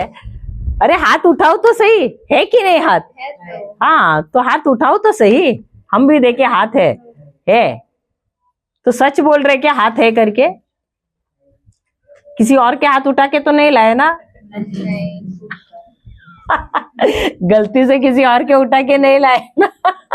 Hallelujah, hallelujah. अच्छा चलिए पढ़िए आगे। नवीन भाषाएं बोलेंगे। नवीन तो नवीन भाषाएं बोलना आपका जन्म सिद्ध अधिकार है कि नहीं है? तो आप बोल रहे नहीं बोल रहे? हालेलुया। तो आज बोलोगे? बोलेंगे? हालेलुया। फिर आगे? और सांपों को उठा लेंगे। और सांपों को उठा लेंगे। अच्छा मैं एक उदाहरण आपको देना चाहती हूँ। आप लोग जब धूप में चलते हो 12 बजे तो कोई तो तुम्हारे पीछे पीछे आता है और तुम कभी कभी उसको बोलते हैं निकल जाओ मेरे पीछे मत आओ, तो वो जाता है? नहीं जाता है। क्यों नहीं जाता है? जुड़ा हुआ है ना। सही बात है। हालेलुया। फिर जुड़ा हुआ है हमारे साथ। अगर आप बोलोगे तो भी जाएगा क्या? उसी प्रकार यीशु ने कहा है जो भी मुझ में विश्वास करता है वो ये सारे काम जो कहा है ना वो अवधूतों को निकालेगा, वो जब वो अन्य भाषा में बातें करेगा, वो सांपों को उठाएगा तो सांप उसे कुछ भी नहीं करेगा। इसका ये मतलब नहीं कि जाके आप होल में जाके हाथ डाल के सांप को निकालो। इसका ये मतलब है गलती से भी अगर आपने पैर रखा और आपको डस भी लिया तो वो आपको हानि नहीं करेगा। किसी ने तंत्र मंत्र भी किया तो भी तुमको कुछ हानि नहीं होगा। किसी ने जहर भी पिलाया, आपको जानकारी नहीं और आपको पिलाया तो भी आपको वो हानि नहीं होगा। क्यों? क्योंकि आप यीशु में विश्वास करते हैं। Hallelujah, hallelujah. लेकिन इसका ये मतलब नहीं कि वचन मत करो। वचन करना है। वचन में विश्वास में आपको दृढ़ रहना है। ये चिन्ह चमत्कार आपके जीवन में देखना है। तो समझ में आया? हालेलुया। अभी हमने सीखा अगर विश्वास में बढ़ना है तो क्या करना है? वचन सीखना है। हालेलुया। आगे? यदि वे विष पिएंगे यदि वे विष पिएंगे तो उससे उन्हें कोई हानि नहीं होगी। तो इसका ये मतलब नहीं कि सुसाइड करने के पीछे भागना है। इसका ये मतलब है कोई गलती से पिलाएगा तो नहीं होगा। समझा? जानबूझ के जाके पिलाओ और प्रभु को बोलो प्रभु अभी मुझे बताओ कि अब मैं मरूंगी नहीं, ऐसा नहीं करना है हमको भाई। समझ में आया? तो प्रभु को आपको परीक्षा में नहीं डालना है। अगर गलती से वो कोई खाना भी खाया, कभी कभी फूड पॉइजन हो जाता है, वैसा भी नहीं होगा। समझ में आया? आगे? वे रोगियों पर हाथ रखेंगे। वे रोगियों पर हाथ रखेंगे और वे मर जाएंगे और उनका रोग तुम पे आ जाएगा। लेकिन तुम लोगों ने कितने रोगियों के ऊपर हाथ रखा है जरा ये तो बताइए।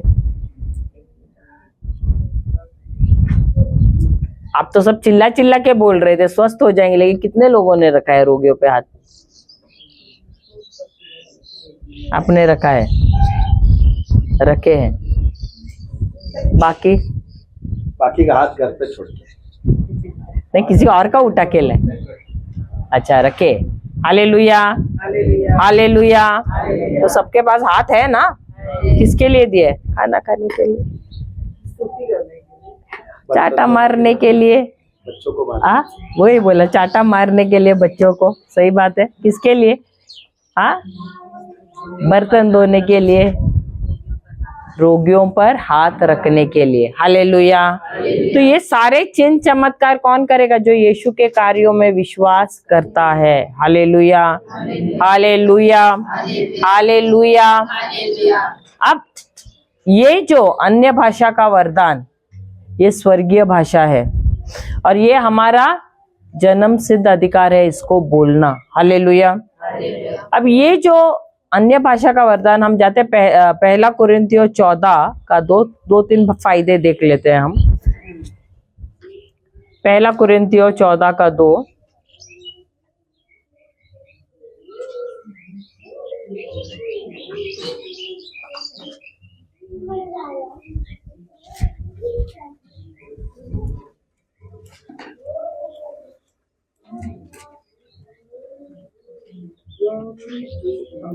हाँ, क्योंकि जो अन्य भाषा में बातें करता है वह मनुष्यों से नहीं मनुष्यों से नहीं परंतु परमेश्वर से बातें करता है। तो जो भी अन्य भाषा में बातें करता है, किससे बात करता है? अभी आप जो ये मनुष्य की भाषा में रोज जाके सेम वही प्रार्थना करते हो, सही बात है? करते हो कि नहीं? आप खुद भी बोर हो जाते हो, होते हो बोर? वही रोज प्रार्थना। और ये प्रार्थना मनुष्य की भाषा में करते समय पता है क्या होता है? होता है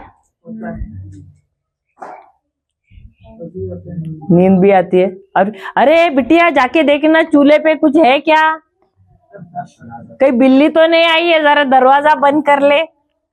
होता है? ये सारी चीजें याद आती है कि नहीं उसी समय? बाकी टाइम तो याद नहीं आता है, लेकिन प्रार्थना करने बैठे तो सब याद आता है। लेकिन वचन कहता है जब हम अन्य भाषा में बातें करते हैं तब क्या होता है? हम किसके साथ बात कर रहे हैं? ईश्वर के साथ। तो हम मन से बात नहीं कर रहे, हम हृदय से, हम आत्मा से बात कर रहे हैं। हमारा आत्मा और ईश्वर का आत्मा अब क्या हो गया है? एक हो गया। और हमारा आत्मा ईश्वर के आत्मा के साथ क्या कर रहा है?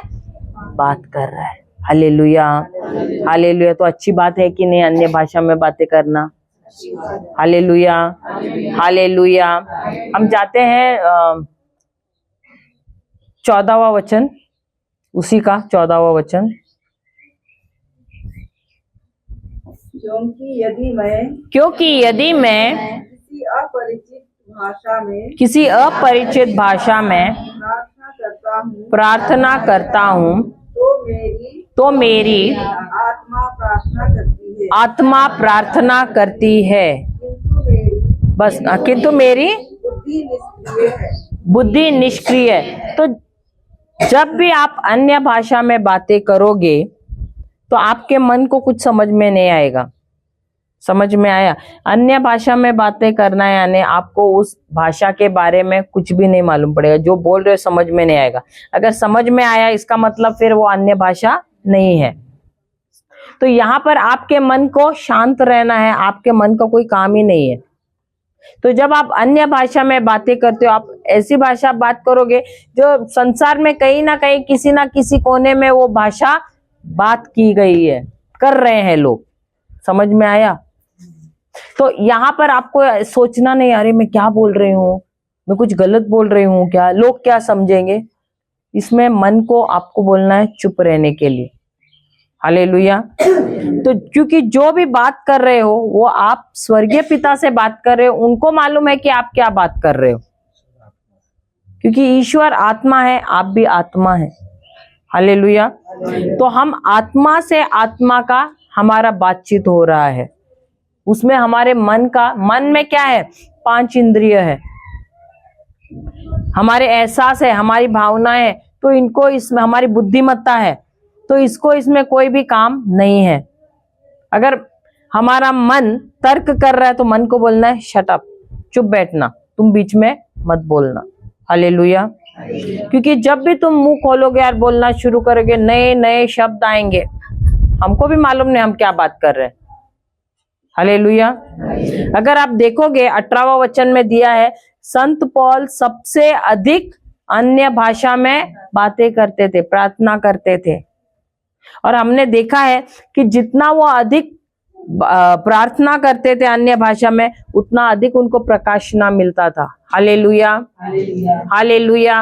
और जो भी व्यक्ति अन्य भाषा में बातें करता है वो गुप्त की बातें करता है, रहस्यमय बातें करता है, कुछ अलग ऐसे बातें करता है कि अलौकिक बातें करता है, कोई भी जान नहीं पाता है, क्योंकि ईश्वर उसको रहस्य बताता है। हालेलुया। और एक बात यह है कि शैतान इस भाषा को नहीं समझता। जब आप मनुष्य भाषा में प्रार्थना करते हो उसको बराबर मालूम है, इसलिए आपको नींद आती है, आप शुरू करते हो एक एक, सही बात है। लेकिन जब अन्य भाषा में बातें करते हो उसको कुछ नहीं समझ में आता है और आप रहस्य की बातें करना शुरू करते हो। हम जाते हैं रोमियो की किताब अध्याय 8 26, 27 और 28, 26, 27 लेते हैं।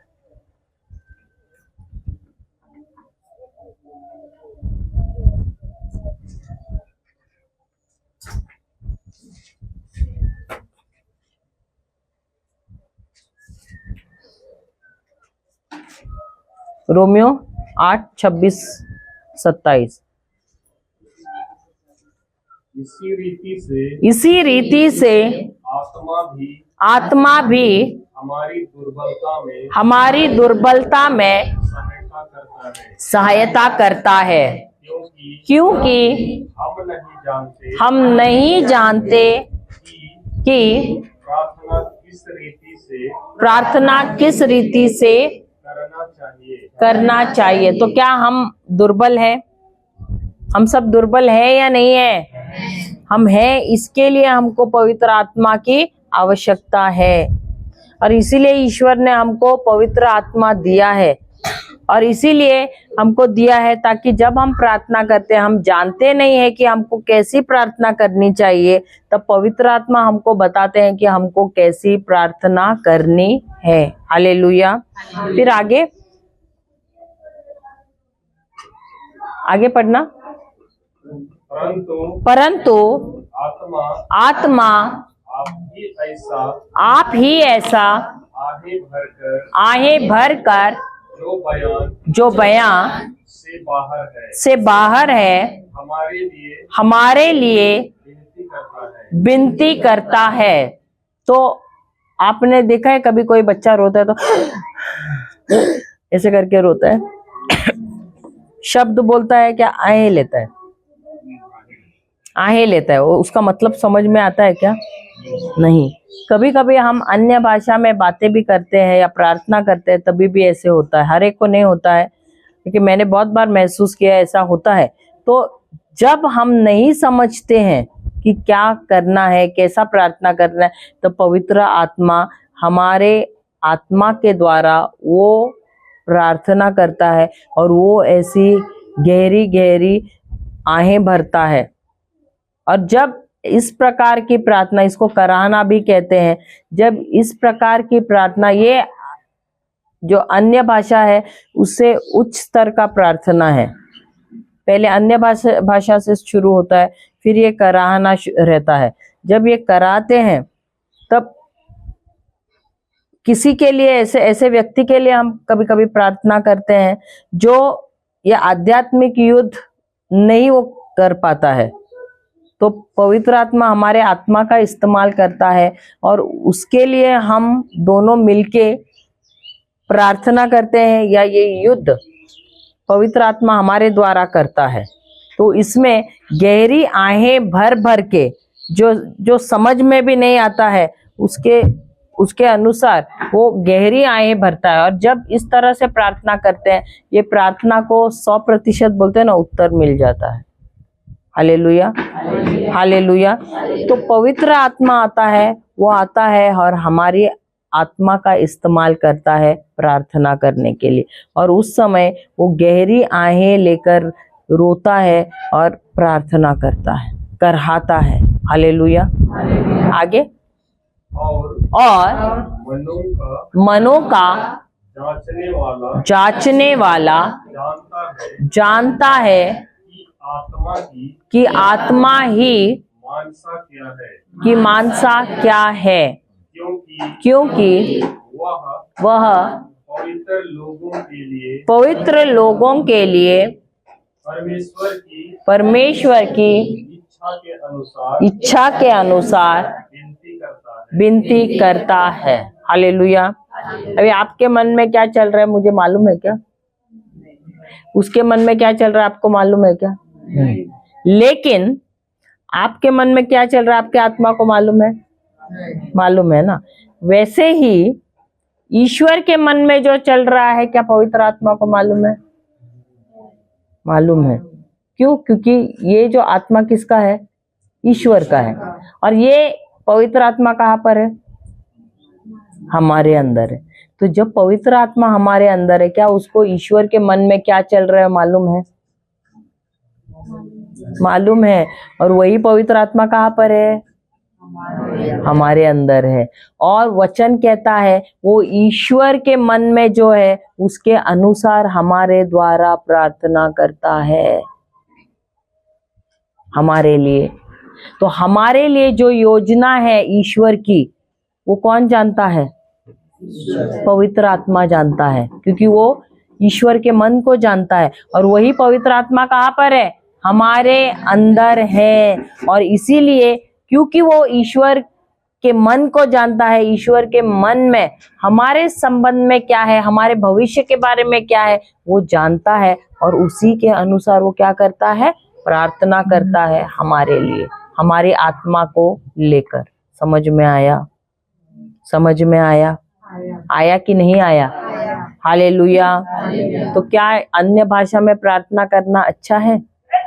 अब आप जो प्रार्थना करते हैं, आप अपनी इच्छा के बारे में प्रार्थना करते हो, सही बात है, लेकिन कौन सा अच्छा है? ईश्वर की इच्छा हमारे जीवन में आना अच्छा है या हमारी इच्छा हमारे जीवन में आना अच्छा है? तो ईश्वर की इच्छा हमारे संबंध में जो है, ईश्वर की योजना हमारे जीवन के लिए क्या है, वो कौन जानता है? पवित्र आत्मा जानता है, क्योंकि वो ईश्वर के मन को जानता है, और उसी के अनुसार वो हमारे आत्मा को लेता है और हमारे द्वारा क्या करता है? ईश्वर से प्रार्थना करता है अन्य भाषा में, और वो योजना हमारे जीवन में पूरी हो जाती है। कौन सा अच्छा है फिर? मनुष्य भाषा में प्रार्थना करना या अन्य भाषा में? हालेलुया। और एक बात यह है कि जितना तुम अन्य भाषा में प्रार्थना करोगे, जिस प्रकार आप सुरक्षा की दीवारें, आप ईंट इस्तेमाल करके उसको बांधते हो, बड़ा करते हो, सही बात है, चौड़ा करते हो, वैसे ही जितना तुम अन्य भाषा में प्रार्थना करते हो, उतना ही तुम सुरक्षा का दीवार अपने और अपने परिवार के इर्द गिर्द चौड़ाई में बढ़ाते हो और ऊंचाई में बढ़ाते हो। समझ में आया? समझ में आया? तो कौन सी प्रार्थना ज्यादा अच्छी है? तो ये जो वरदान है, क्या प्रभु आपको देंगे? कोई बोल रहा है देंगे, कोई बोल रहा है दिया है। एफिसिया 1:3 पढ़ी, उसके बाद देने वाले हैं बोले। देने वाले हैं कि दिया है? देने वाले हैं कि दिया है? तो सबसे पहले आपको क्या करना है? आपको विश्वास करना है कि ये वरदान कहाँ पर है? अंदर है। बाहर देखना है क्या, या अंदर देखना है? जो कुछ भी ईश्वर ने दिया है कहाँ पर है? हमारे अंदर ही है, बाहर नहीं है। अब तक हम जा रहे थे चर्च में, सब मूर्तियों के जाके पैर पड़ रहे थे, प्रभु देव मूर्ति को भी हिलाया लगता है। कहीं कहीं हमने देखा पैर ही गायब है, हिला हिला के। सही बात है, पहले छूते थे, दे दो दे दो दे दो बोल के, प्रभु बोलता अरे दिया है दिया है दिया है, अंदर जमा किया है। हाँ, हालेलुया। हम कहीं तो गए थे, वो सेंट एंथनी का, हाँ, वो सेंट एंथनी का फादर, हमारे फादर है जो बोल रिट्रीट, हम गए थे रिट्रीट के लिए कहीं, तो वहां पर हम देखे कि अरे मिसा के टाइम पे वो सेंट एंथनी का पैर ही नहीं है, वो उतना उतना सा ही बचा है। तो हमने पूछा कहाँ गया? बोलते रोज लोग आते, बेचारे के पैर हिला हिला के पूरा वहां से निकाल मिट्टी लेके जाते हैं वहां से। उसके पैर तक नहीं रखे लोगों ने। हालेलुया। अभी आपको भी वैसे ही जाना है, या प्रभु ने दे दिया है? दिया है ना? तो अभी बाहर देखोगे? ऐसे कहाँ पर है? कहाँ पर है सब कुछ? तो जब मुंह खोलोगे अन्य भाषा बोलने के लिए, प्रभु दो प्रभु दो प्रभु दो ऐसे बोलोगे, या सीधा डायरेक्टली बात करोगे? क्यों डायरेक्टली बात करो? आपका युद्ध जो है वो इधर है, मन में। ये मन जो है ना चंचल है, जो आपको विचार डालता है।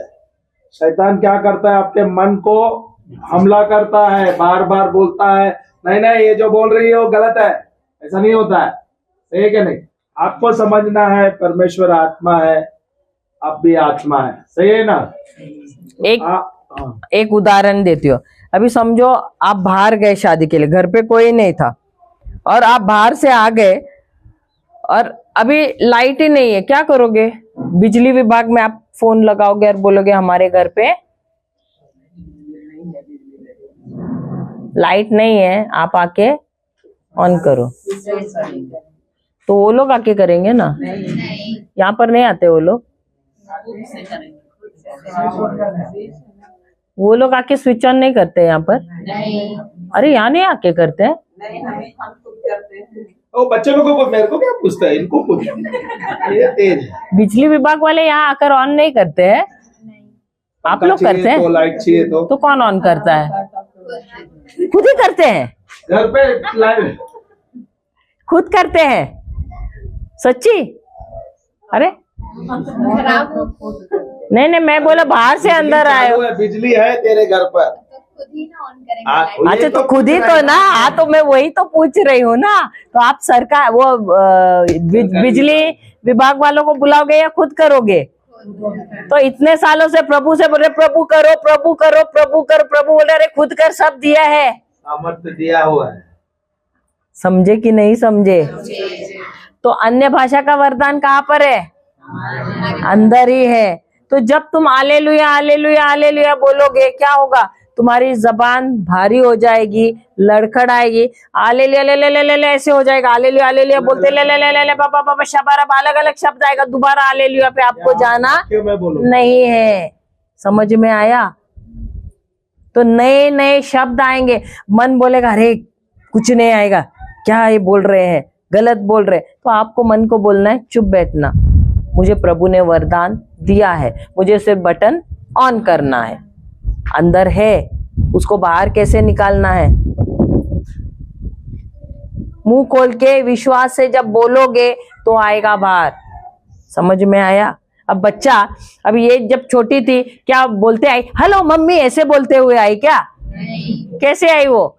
माँ माँ माँ पा पा पा बोला ना पहले, फिर बाद में मम्मा मम्मा मम्मी, फिर पापा पापा पापा ऐसे करके बोल के आई ना। वैसे ही इसमें भी वैसा ही होता है। शुरुआत में जब तुम बोलोगे तो ला ला ला ला पा पा पा पा मामा ऐसे करो। कोई कोई तो जिसको जो विश्वास में एकदम दृढ़ है वो तो फटाफट सब शब्द बोलते हुए आता है। हर एक बच्चा एक जैसा नहीं रहता है।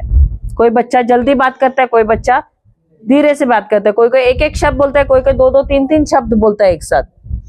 तो जितना विश्वास और जितनी इच्छा है तुम्हारी उसके अनुसार तुमको मिलेगा।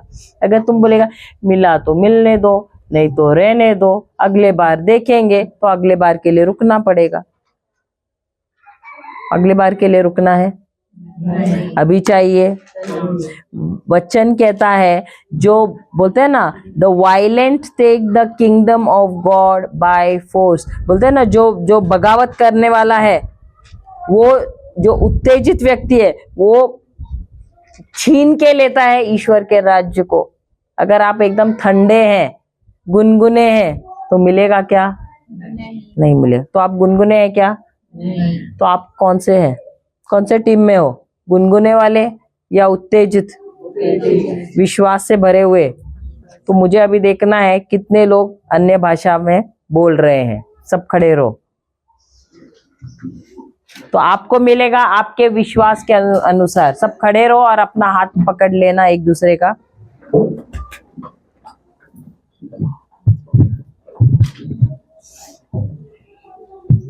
बोलना, हे प्रभु यीशु, हम धन्यवाद देते हैं कि आपने हमको आज सिखाया विश्वास और अन्य भाषा के वरदान के बारे में। प्रभु, हमारी दिली तमन्ना है कि हम अन्य भाषा में प्रार्थना करें। प्रभु, आपने ये वरदान तो दिया ही है और यह हमारे आत्मा में जमा है। प्रभु, इसे हमें सिर्फ विश्वास करते हुए प्राप्त करना है। प्रभु, हम विश्वास करते हैं कि आप हमारे लिए मनुष्य के रूप में इस पृथ्वी पर आए। आपको कोड़ों से मारा गया, क्रूस पर लटकाया गया, आप मर गए, आपको दफनाया गया, तीसरे दिन आप पुनर्जीवित हुए और आपको पवित्र आत्मा के द्वारा पुनर्जीवित किया गया। आप स्वर्गीय स्थानों में बैठे हैं मेरे लिए मध्यस्थ कर रहे हैं। हे प्रभु यीशु, आप ही मेरे जीवन के प्रभु हैं, ईश्वर है, उद्धार करता है। आप ही मेरे मसीहा हैं। हे प्रभु यीशु, आप ही मेरे प्रभु हो, मुक्तिदाता हो, मेरे उद्धार करता हो। हे पवित्र आत्मा, मेरे जीवन पर, मेरे कंठ पर, मेरे मुख पर, मेरे जीभ पर नियंत्रण लेना। मुझे नए शब्द देना, नई भाषा देना। धन्यवाद पवित्र आत्मा, धन्यवाद पवित्र आत्मा। प्रभु यीशु का आत्मा मुझ पर है।